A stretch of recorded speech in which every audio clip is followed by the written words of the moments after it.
ಇವೆಲ್ಲ ಅನ್ಕೋಬೋದು ಯುದ್ಧಕ್ಕೆ ಕರೆದಿದ್ದೇನೆ ಪ್ರೇಮ್ ಅಂತ ಇಲ್ಲ, ತುಂಬ ಪ್ರೀತಿಯಿಂದ ಕರೆದಿದ್ದೀನಿ. ಸೊ ಯುದ್ಧ ಮಾಡೋದು ಮಾಡ್ಕೋಬೋದು, ಯಾರು ಬೇಕಾದ್ರೂ ಮಾಡ್ಬೋದು, ಅದಕ್ಕೆ ರೆಡಿ ಇರ್ತೀವಿ ಅಂತ ಅಷ್ಟೇ. So thank you so much ಎಲ್ಲರೂ ಬಂದಿರೋದಕ್ಕೆ. ಆ್ಯಂಡ್ ಇವತ್ತು ಫಸ್ಟು ಪ್ರೆಸ್ ಮೀಟು. ನಾವು ಫಸ್ಟು ಧ್ರುವವ್ರದ್ದು ಟೀಸರ್ ಲಾಂಚ್ ಮಾಡಿದ್ವಿ ಶೂಟಿಂಗ್ ಮುಂಚೆ.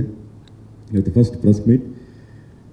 ಇವಾಗ ನೋಡಿದ್ರಿ ನೀವು, ಫಸ್ಟ್ ಇಂಡಿಯನ್ ಸಿನಿಮಾ ಇದು, ಭಾರತೀಯ ಚಿತ್ರರಂಗದಲ್ಲೇ ಫಸ್ಟ್ ಇಂಡಿಯನ್ ಸಿನಿಮಾ ಇಷ್ಟು ದೊಡ್ಡ ಆರ್ಕೆಸ್ಟ್ರಾ ಪ್ಲೇ ಮಾಡಿರೋದು. ಅದೊಂದು ಕ್ಲಿಮ್ಸ್ ಇವಾಗ ನೋಡಿದ್ರಿ ನೀವು. ಆ್ಯಂಡ್ ಒಬ್ಬರು ಲಾಸ್ ವೇಗಸ್ ಒಬ್ಬರು, ಅವ್ರ ಹೆಸರೇನೋ ಇದೆ, ಇಂಗ್ಲೀಷ್ ಹೇಳಕ್ಕೆ ಬರಲ್ಲ ನನಗೆ, ಬಟ್ ಅದು ಸುಮ್ಮನೆ ಕೈಗೆ ಕೊಡ್ಬೋದು ಅಷ್ಟೇ ಬಿಟ್ಟರೆ. ಬ್ಯಾಲೆಂಡ್ ಇನ್ನೊಬ್ಬರು ಯುರೋಪು, ತುಂಬ ಅದ್ಭುತವಾಗಿ ಇದು ಮಾಡಿದ್ರು. ಅದೆಲ್ಲ ನಮ್ಮ ಅರ್ಜುನವ್ರು ಹೇಳ್ತಾರೆ. ಆ್ಯಂಡ್ ಇವತ್ತು ಫಸ್ಟು ಮ್ಯೂಸಿಕ್ ಬಗ್ಗೆ ಮಾತಾಡಬೇಕು ಅಂದರೆ, ಯಾವುದೇ ಸಿನಿಮಾ ಆಗಲಿ ಯಾವುದೇ ಇದಾಗಲಿ ಫಸ್ಟು ಇನ್ವಿಟೇಷನ್ ಅಂತ ಇರುತ್ತೆ. ಅಂದರೆ ಥಿಯೇಟ್ರಿಗೆ ಜನ ಬರೋಕ್ಕೋಸ್ಕರ. ಸೊ ಮೊದಲನೇ ಹೀರೋ ಅಂತ ಹೇಳೋಕ್ಕೆ ಇಷ್ಟಪಡ್ತೀನಿ ನಾನು ಅರ್ಜುನ್ ಜನ್ಯ ಅವ್ರನ್ನ. ಯಾಕೆಂದರೆ ಯಾವಾಗಲೂ ಅಷ್ಟೇ ತುಂಬ ಹಾಸ್ಪಿಟ್ಲಲ್ಲೆಲ್ಲ ಇದ್ದಾಗಲೂ ಈ ಸಿನಿಮಾ ತುಂಬ ಕೆಲಸ ಮಾಡಿದ್ದಾರೆ. ಒಂದು ಸಮ್ ಟೈಮು ಹಾರ್ಟ್ದು ಇದು ನಡೀತಾ ಇತ್ತು, ಆವಾಗಲೂ ಅಷ್ಟೇ ಸಾರ್ ಆಗಿದೆ ನೋಡಿ ಒಂದ್ಸರಿ ಚೆಕ್ ಮಾಡಿ, ಹಂಗೆ ಇದ್ದೀನಿ, ಇಲ್ಲೇ ಮಲಗಿದ್ದೀನಿ, ಇಲ್ಲ ಬರಲ್ಲ ಅನ್ನೋರು ಪಾಪ ಅಷ್ಟು ಇದಾಗಿ ಕೋಪ್ರೇಟ್ ಮಾಡಿದ್ರು. ಸೊ ಅದ್ಭುತವಾಗಿ ಮಾಡಿಕೊಟ್ಟಿದ್ದಾರೆ. ಆ್ಯಂಡ್ ಎರಡನೇದೇನಪ್ಪ ಅಂದರೆ, ಈಗ 16th ಆಗಸ್ಟ್ 16th ಮೊದಲನೇ ಟೀಸರ್ ಲಾಂಚ್ ಆಗುತ್ತೆ.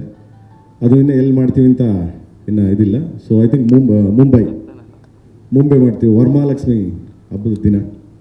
ಆ್ಯಂಡ್ ಅದಾದಮೇಲೆ ಆಗಸ್ಟ್ 24th ಫಸ್ಟ್ ಸಾಂಗು ಹೈದ್ರಾಬಾದಲ್ಲಿ ರಿಲೀಸ್ ಆಗುತ್ತೆ ಫಸ್ಟ್ ಸಾಂಗು. ಸೊ ಅದು ನಡೀತಾ ಇದೆ. ಆ್ಯಂಡ್ ಡಿಸೆಂಬರ್ಗೆ ಸಿನಿಮಾ ಬರುತ್ತೆ. ಸೊ ಇಷ್ಟು ಹೇಳೋಕ್ಕೆ ಇಷ್ಟಪಡ್ತೀನಿ. ಅದಾದಮೇಲೆ ಎಲ್ಲದಕ್ಕೂ ಹೆಚ್ಚಾಗಿ ಇವತ್ತು ಪ್ರೆಸ್ ಮೀಟ್ ಏನಪ್ಪ ಅಂದರೆ, ಒಂದು ಮ್ಯೂಸಿಕ್ ಸಂಬಂಧಪಟ್ಟಿದ್ದು. ಶ್ಯಾಮಣ್ಣ ಮತ್ತು ಆನಂದ್ ಆಡಿಯೋ ಕಂಪ್ನಿ ನಮ್ಮ ಜೊತೆ ಸಾಥ್ ಕೊಟ್ಟು ಯುದ್ಧ ಮಾಡೋಕ್ಕೆ ಬಂದಿದ್ದಾರೆ. ನಾವು ಅವ್ರ ಜೊತೆ ಕತ್ತಿ ಗುರಾಣಿ ಇಟ್ಕೊಂಡು ಯುದ್ಧ ಮಾಡೋಕ್ಕೆ ನಿಂತಿದ್ದೀವಿ.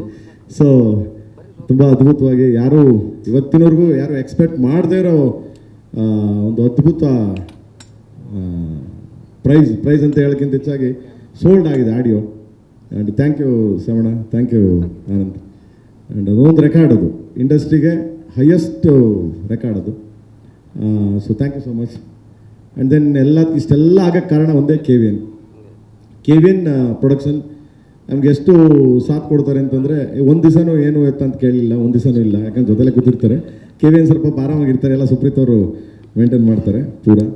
ಆ್ಯಂಡ್ ಇಲ್ಲಿಂದನೇ ಕೆ ವಿ ಎನ್ ಅವರು, ಯಾಕಂದರೆ ಯಾವಾಗಲೂ ಬರೋಲ್ಲ ಅವರು, ಇಲ್ಲಿಂದನೇ ಥ್ಯಾಂಕ್ ಯು ಹೇಳ್ತೀನಿ ಕೆ ವಿ ಎನ್ ಅವ್ರಿಗೆ. ಯಾಕಂದರೆ ಇಷ್ಟು ಅದ್ಭುತವಾಗಿ ಆಡಿಯೋ ಸೌಂಡ್ ಬರೋಕ್ಕೂ, ಆ್ಯಂಡ್ ಆಡಿಯೋ ರೀಚ್ ಆಗೋಕ್ಕೂ, ಆ್ಯಂಡ್ ಆಡಿಯೋ ಮಾರ್ಕೆಟ್ ಸೋಲ್ಡ್ ಆಗೋಕ್ಕೂ ಅವರೇ ಕಾರಣ. ಯಾಕಂದರೆ ನಮ್ಗೆ ಅಷ್ಟು ಚೆನ್ನಾಗಿ ಹಿಂದೆ ಬೆನ್ನೆಲುಬಾಗಿ ನಿಂತು ಕೆ ವಿ ಎನ್ ಅವ್ರು ಸಪೋರ್ಟ್ ಮಾಡಿದ್ದಾರೆ. Thank you so much K V N sir, thank you. And then anythings ಇದ್ದರೆ ಎಲ್ಲ ಮಾತಾಡಿದ್ಮೇಲೆ ಕೇಳಿ